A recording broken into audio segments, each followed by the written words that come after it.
gap in traffic, and away we go.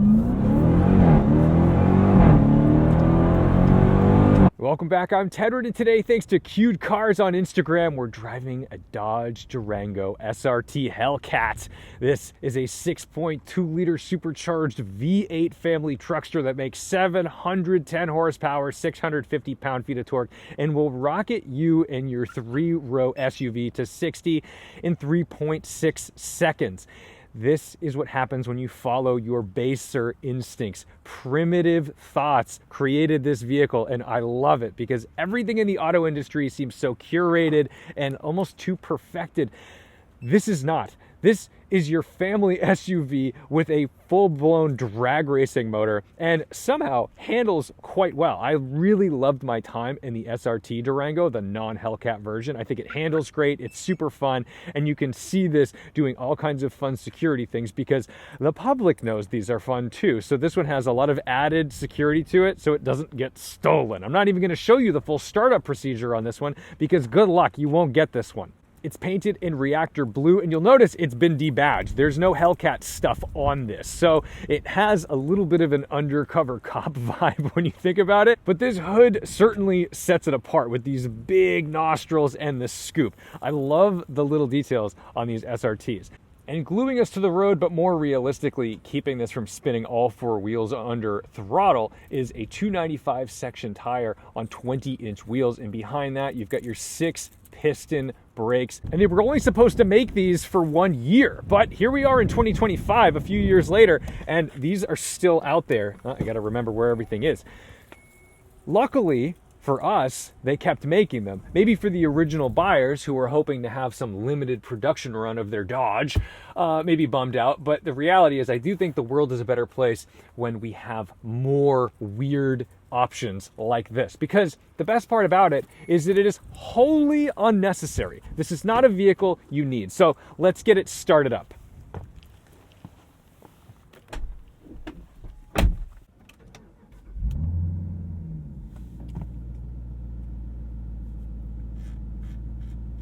And it won't wake the dead. It's not going to wake the neighbors when you start it up in the driveway, but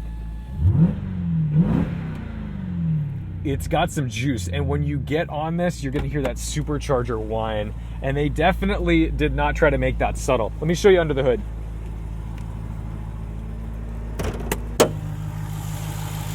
There she is. Oh my God. I love a Hellcat engine. This supercharger up on top looks so cool. You can go to a car show in your SUV and show this off because this is a proper like drag racing engine. It's incredible. And imagine if this didn't exist. Imagine if they only made regular SRT Durangos, but you were clever enough to build in your shop a Hellcat Durango. This would be like the talk of Instagram, but somehow they've given it to us in real life from the factory with a warranty. And, you know, it's a practical 3-row SUV. They've got the back down right now. You've got the captain's chairs. You can configure these in a few different ways. I know the bench seat in the middle is pretty popular. But, you know, this is just a normal SUV that happens to be a hot rod. This one is all optioned out. The only thing it doesn't have is a sunroof because the owner wanted a slick top, which I think is rather tasteful. Now, I have not launched this car. I have not even gone full throttle in it yet because I wanted to save it for the video. I wanted you to see an honest reaction. First things first, let's just launch it and see what happens. So we've got a launch button down here. I'm gonna hit that. And then we're gonna go brake pressure, full throttle.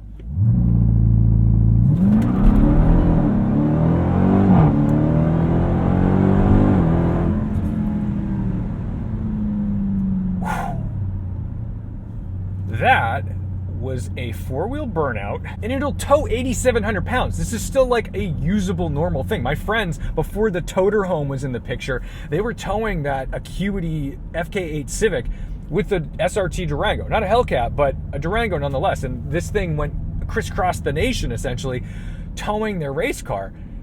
And somehow there's a version of it that can do this. I mean, just listen to this thing.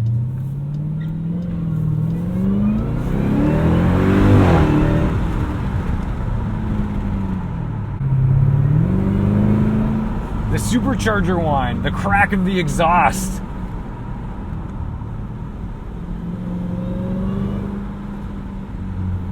You've got all these different drive modes too, so you can like put it in track mode and it'll turn off the traction control.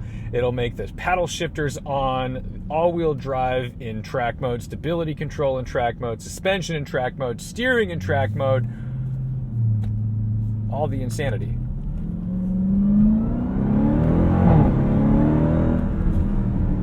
And it has brakes to match.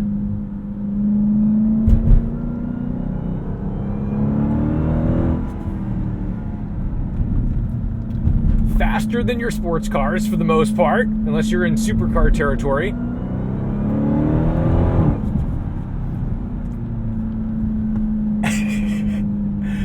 No wonder this gets terrible fuel economy. Like, I keep just wanting to squeeze it and slow down and squeeze it and slow down and squeeze it again. Gap in traffic and away we go.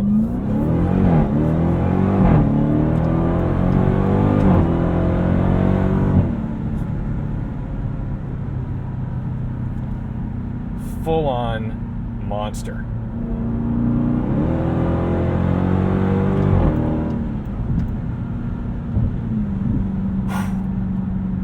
This 8-speed auto does such a good job of keeping up. Now remember, this is an 8-speed automatic that has to mate to a Hellcat and has to be able to tow 8,700 pounds. This is a weird case for an engineering team where they're like, wow, we've really got to do a lot of things. Now, luckily, those two do go kind of hand in hand, but fast, rapid shifts don't necessarily equate to a typical like SUV truck style transmission. And this is what's so cool about it, is that you get all of this stuff, yet you can still use it like a normal SUV. Remember in the old days when they first came out with the Grand Cherokee SRT and it had that center exhaust? Well, that center exhaust made it really difficult to tow things because it went in the location where you would put a tow hitch. And then they kind of figured their way around that and they said, oh, wait, we can't have that cool center exhaust because people, the sound of this supercharger, oh my God. They realized they needed to be able to put a tow hitch in there for normal people because, yes, people wanted to have their silly, insanely fast, loud Grand Cherokee, but they also wanted to be able to tow things and be like a normal person and just kind of have one vehicle do it all. They learned, man. They really figured out how to do this stuff. But it does get mighty stiff in track mode. It's not even full throttle. Look, we're going to get on the highway behind a very slow Prius V. Now, I'm not like dunking on Priuses. Everybody drives a Prius, so who knows what they're going to do. But this one is particularly slow. We're going 30 miles an hour on a highway.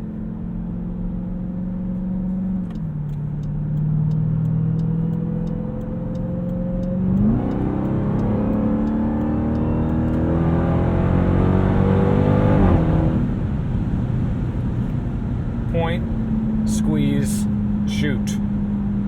Absolute maniacal monster. Oh, I like it. I like it very much. Fuel economy wise, well, we're sitting on the highway. 7th gear now because we're going up a hill at somewhat low speeds. It's geared to go fast for sure, but it supposedly does 12 to 13 miles per gallon combined. Not ideal, but there is obviously a price to pay for straight line performance. Every other auto manufacturer says that they have to reduce displacement. They have to go 4-cylinder turbos or hybrids or this or that just because they have to. There's no other options. And I understand that in the rest of the world, there's a lot more regulations around these things. But how can you be telling me you can't? You cannot when these guys are. I know they bought a lot of carbon credits from Tesla. I get that there are workarounds for this kind of stuff, but the reality is they did it.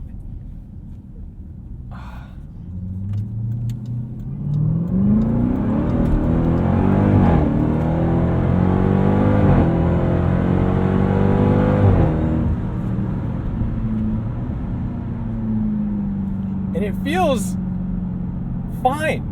Like, It shouldn't.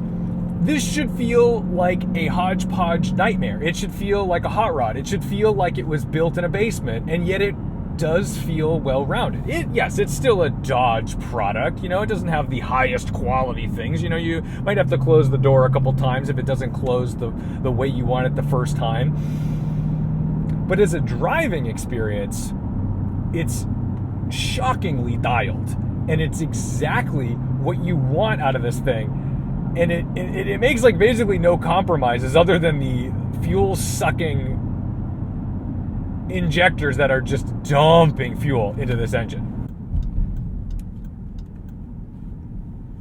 And without all the Hellcat badges or some big shouty aftermarket exhaust, it doesn't really call attention to itself. This is like kind of a bank robber's vehicle, aside from the fact that maybe your range is limited because of the 12 miles per gallon you'd get.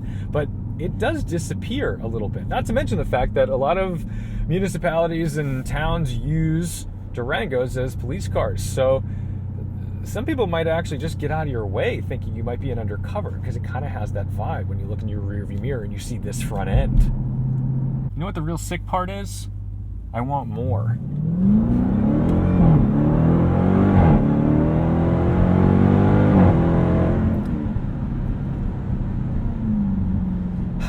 I've adapted quickly. I understand the Hellcat experience now, and I want more. I want hundreds of horsepower more. I want to know what happens when this has 1,000 horsepower. And people do this. There's Hennessy versions of this, and it makes sense now to me because I've experienced a taste, and now I want to know what the next level is. This is a real dangerous game with vehicles like this.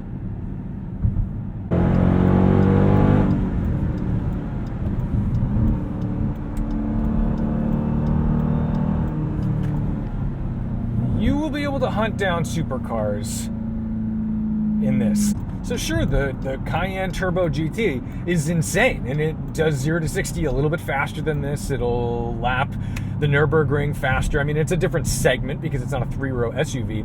But the reality is, somehow Dodge is in the running. They're in the mix.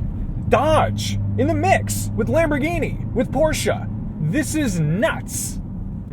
So the problem I'm running into today is just unprecedented traffic. There's people, and this is a problem that you're going to run into when you own fast cars. Anything that does kind of like a sub 4 second or 5 second 0 to 60 and has grip, because unfortunately everyone else moves at a glacial pace, and you pulling your nearly 0.9 G in your Hellcat Durango with your 3.6 0 to 60, well, you paid for the performance. You want to use it. And I'm not saying you should drive everywhere like it's a racetrack. It's not. But wouldn't it be cool if you could just take that on-ramp a little fast? Wouldn't it be cool if you could accelerate to something where there's no houses, no people? And yet here we are experiencing the stress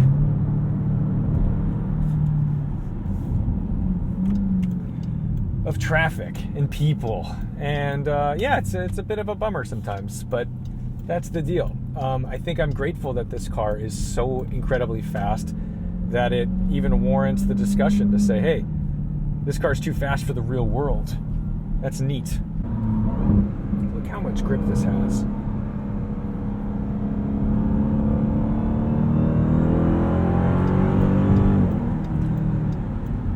So that's going to do it for the Durango SRT Hellcat. It's a completely unnecessary vehicle, but I think we need unnecessary vehicles out in the world, because if everything is so purpose-built, but not necessarily built specifically for the idea of fun, then I think we're missing out on one of the great joys of driving, which is just experiences. I love driving big trucks, small cars, K cars.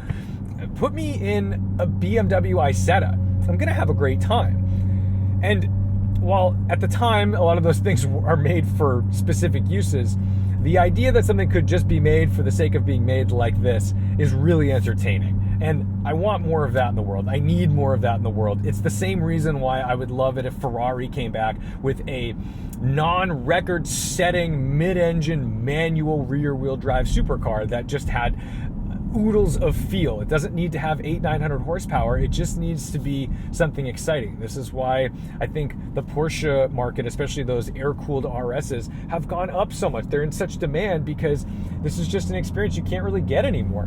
And oddly enough, a company like Dodge, who, you know, maybe is in financial dire straits sometimes and is limited to the things they can do, they find a way to have fun and make a party with what they've got. They do not throw a $100,000 wedding. They throw a house party, okay? This is a house party. Everyone else is out there curating these perfected little things. And while those perfected little things are good, you can have a good time at that party. The house party with a keg and a red Solo cup and $5 at the door is a really good time. And that's kind of what this represents. And I hope we don't lose that over time. And I know we may lose powertrains, but it doesn't necessarily mean we have to lose fun, joy, or just excitement or silliness. And part of this car is its silliness. It's punching so far above its weight.